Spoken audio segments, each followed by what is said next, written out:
Hi guys, and welcome to Tailored Talk. Now, before I go on to the review, I'm constantly looking at comments like I don't see chemistry and I don't want Sydney and Carmy as a couple. And yes, there are people that would prefer friendship because they don't want the bear to be a relationship drama, and I get that. But there's also a lot of people that look at Carmy and Sydney and don't think that they make sense because they look at Carmy and they can't fathom why a conventionally attractive guy like Carmy, who is white, slim, blue-eyed, they don't understand why somebody that looks like Carmy has feelings for Sydney or how he could possibly find her attractive. In my Tom Holland theatre video, I've touched on this. The issue of dark-skinned women and how the bar of conventional attractiveness is higher for them because they don't meet the Eurocentric beauty standards. So, in the video, I basically said that in order for a dark-skinned woman to be seen as attractive by the masses, by Hollywood, by the public, they have to be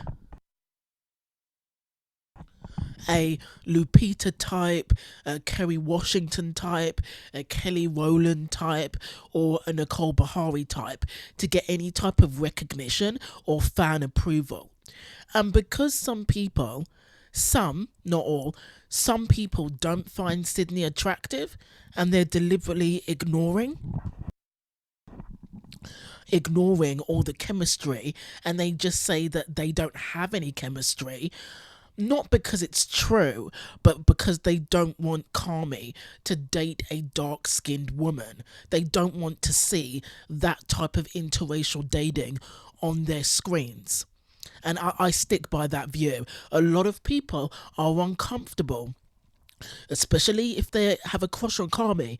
A lot of people are uncomfortable watching their crush, who is white, have a darker skinned love interest. And I stick by that view. A lot of people feel uncomfortable watch him fawn or watch him fall over Sydney because they feel like Carmy should be dating a white woman. Okay guys, my controversial opinion is over. Now on to the review. So this is a review of The Bear Season 1, Episode 3, Brigade. Carmy goes to the AA meeting. It's actually like a meeting for the families of addicts, and he watches from afar a tearful woman telling her story. At work, it's another hectic day, and Sydney and Richie are clashing again, and I haven't seen Sydney this annoyed yet. She seems very pissed off. Carmy reads AA leaflets before going into work super early. Marcus is now a Carmy fanboy and is sticking Carmy's meals all over the walls, and Carmy is explaining the types of methods that he goes through to make each meal, and it's so sweet. Well, Carmy is giving his wisdom to Marcus. I love Marcus and Carmy together. I love them talking. I love them interacting. I hope to see more of it. Sydney deliberately walks through the men and around them so she can hear what Carmy is saying. Carmy brings her in for a partner type meeting to change the system, and I'm thinking, where is Richie? Shouldn't Richie be a part of this? So he wants Sydney to be something called a brigade, which is a system change, and I'm basically as clueless as the staff. I feel like when watching this, when Sydney steps up, I feel like Tina looks at her like she really hates Sydney. Tina doesn't like this new system, but Ibrahim does. A strange figure calls for Mikey, to Carmy's shock. This guy obviously doesn't realise that Mikey has passed. Feeling strange, Carmy leaves work and goes to the AA meetings. He leaves Sydney in the lurch to go to this meeting so he can vent. Sydney is struggling with this brigade, especially by herself, and she's head chef. This pisses Tina off, and Tina, well, you know, Sydney is quite standoffish. When she cuts her finger, she kind of pushes the gang, like, crowd around her to kind of see what's wrong, and she pushes them away. I think a lot the team think that she's kind of got this snobby attitude, and this pisses Tina off, and Tina deliberately ruins Sydney's huge pot of food by turning up the heat. Carmy goes back to see Richie, goes back to the restaurant, and he sees Richie with a mysterious guy, gets his apron, goes back to work. He comes back to a boiling hot Sid pot and pulls her up on the pot being turned up too high, and so does Richie. Sydney tries to tell them that she put it on low, but they don't listen. Even when Carmy is telling her off, there's very strong eye contact between them. Sid also loses her onions, and she goes to tell Carmy, she says, like, Carmy, have you seen my onions anywhere? I know this sounds stupid. And Carmy tells her that the staff are deliberately busting her balls because she's new. And he's like, they did that to me. You're going to have to go through it. It turns out that Marcus took the onions, so Sydney's pissed. She's also trying to get this huge jar of stock off the top shelf, and we know that this is going to backfire because she's so short she can barely reach this huge plastic jar. And Marcus, tall and very strong, offers to help, and she's still pissed at him because he took her onions, and she's like, no, just go away. And as predicted, the huge stock goes all over the place, and the lovely teddy bear that is Marcus comes back to help her clean up.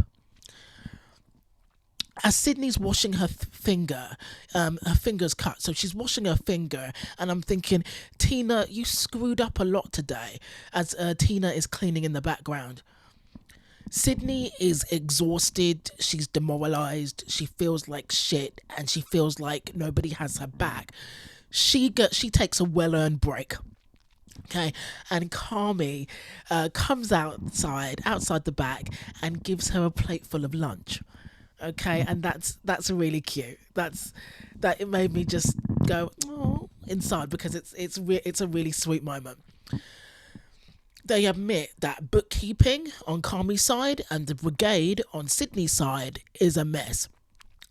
Carmy, are you going to give this girl any advice? Because you know that the team is screwing with her and she looks really fragile right now. Plus, Carmy disappeared.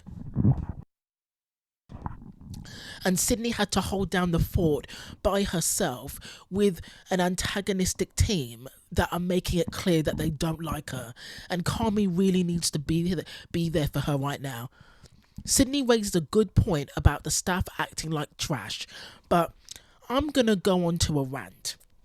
Because not only did the staff act like trash, but Carmy allows the staff to treat him like trash and talk to him any kind of way. Now, I love Tina, right? But she told Carmy in the first episode that he cut like a bitch, and he said nothing. Carmy lets this team run all over him. He lets this team talk to him any kind of way. He lets this team treat him like shit, right? And Sydney is now his deputy, and the Bear Gang are going to rip her to shreds. They're going to treat her like shit because they run circles around Carmy. And Carmy can't just think of himself right now. He's got Sydney, he's got this new bright-eyed, bushy-tailed young deputy by his side, and who's talented. And she's not going to be thrilled with getting her food stolen and getting her food burned every other day. So Carmy really needs to set things in place. He really needs to get it together and become a proper leader. Sydney is trying to tell him that the team are giving her a hard time. She's finding it difficult. And Carmy is like, I expect, with these huge doe eyes, is like, Sydney, I expect more from you. You know, I hold you to a higher standard. That's why I'm harsher on you. And I'm like, what? You know, Carmy, it's great that you hold your work crush to a higher standard, but sip some water for this. But Carmy, I'm gonna need you to hold yourself to a higher fucking standard because you let the staff treat you like greasy pan oil. Okay, they have no respect for you because you are too soft with them and they're like naughty kids around you. They pull all this shit, they pull all these pranks, you let them do it, you don't instill any discipline in them, you allow them to disrespect you to your face and they laugh at you. Richie would never allow that. Remember when Nancy the inspector gave him a C and Carmy was ready to beat the fuck out of Richie because he lost his shit?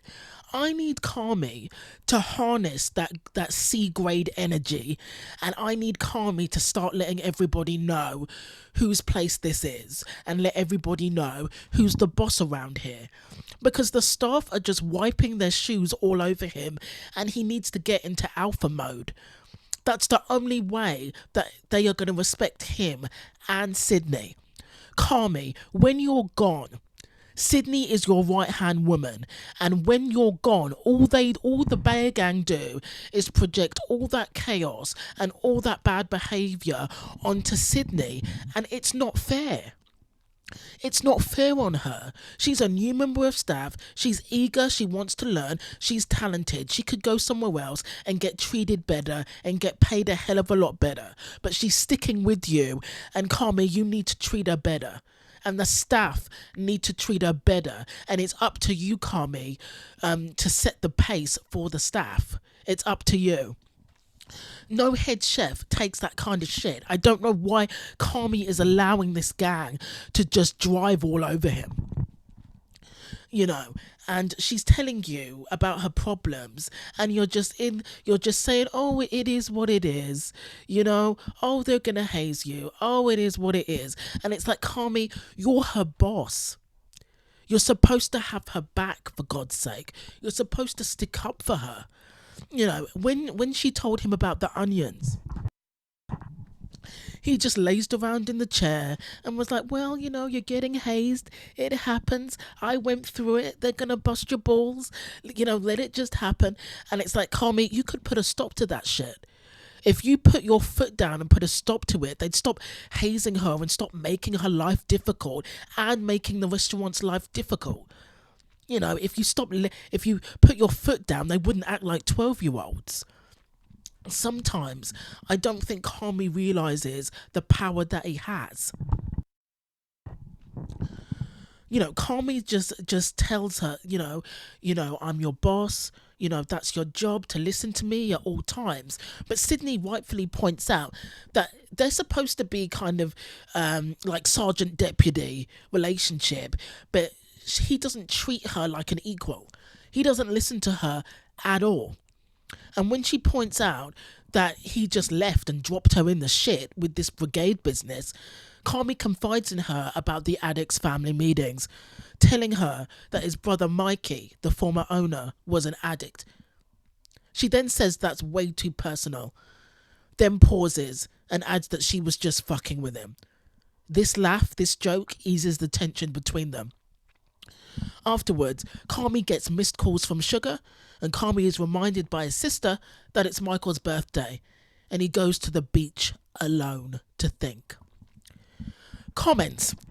I really liked Brigade. I liked this episode more than episode 2, which was Hans. Carmy really needs to get his shit together. Otherwise, Sydney is going to leave because of his poor leadership.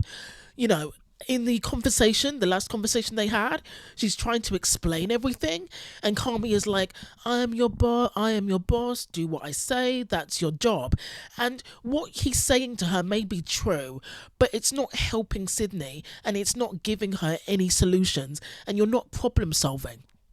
You know, Carmy is the only person that can defend Sid against Team Bear and put the staff in their place. And Calm, you're not doing it. Calm, get your shit together. Sydney is a fantastic communicator and she's able to articulate herself wonderfully. I loved the conversation between Sydney and Carmy at the end because really I'm living for any Sydney and Carmy moments. And I love how that conversation was shot. Like it's outside, but it felt like it was inside because it was so cozy and really intimate. So this is the way that Carmy is looking at Sydney as she's talking outside. As she's talking, and people are still trying to say that they're just friends, this is just platonic, and this is just a kind of like a tutor master student kind of relationship, and this isn't going anywhere. And I've got to disagree. I don't look at my friends the way that Carmy looks at Sydney, but I guess I'm built different. Okay guys, that's the end of the video. If you're still here, thank you for watching. Thank you for listening.